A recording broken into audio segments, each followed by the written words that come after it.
Hello and welcome to My Finance Teacher. I hope everybody's having a nice day today. It's 31st of March 2018. Looking at gold at the moment, and gold has been sort of range bound between 1310 and 1360 over the last couple of months. So recently, as the Fed rate has been hiked, gold spiked up from the bottom part of that range, somewhere here at 1310 or so, to close to the top part of the range, close to 1350, 1360.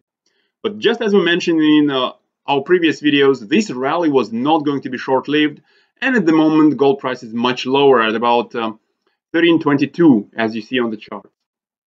Now, what's going on moving forward? Actually, there are a couple of interesting charts I want to show you related to precious metals. Firstly, have a look at GDX. GDX has also been sort of range bound. One could also draw this symmetric triangle on the chart. So with the symmetric triangle, one of course would expect prices to bounce between the upper bound and the lower bound of the triangle in a more and more narrowing range, somewhere close to 21.5 on GDX. Another chart I want to show you is silver. It's also forming this sort of a triangle on the chart, although it's a descending triangle, with the top range coming down closer to the horizontal bottom of this triangle.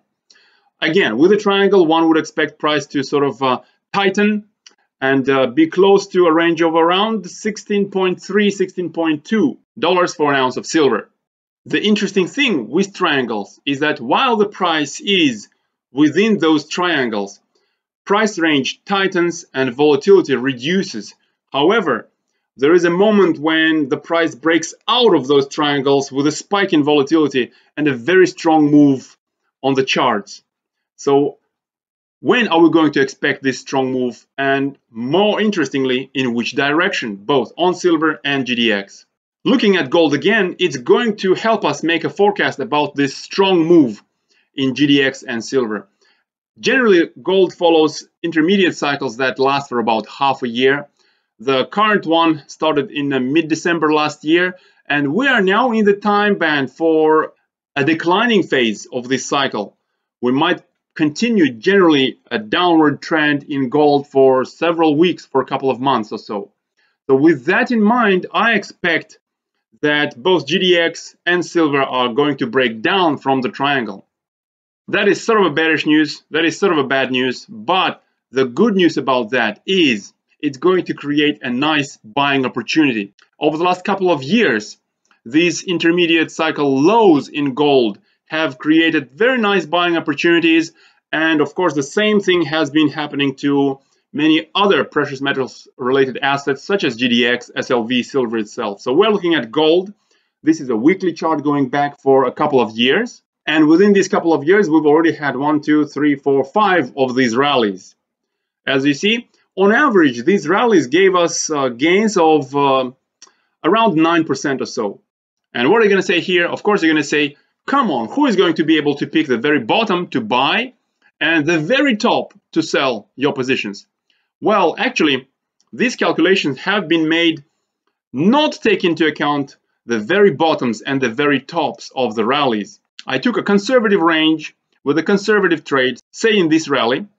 If you bought at about 1140, which is somewhere here, not at the very bottom, that's in the middle of the week where gold has already started moving up, and sold at 1230, that's somewhere here, that's nowhere near the top of that rally, you would still make around 7.98%. And averaging this all, around 9% in these rallies is all based on this sort of conservative trades. So I would wait to see what happens on the gold chart over the next several weeks, and after those several weeks I would gradually enter some long positions.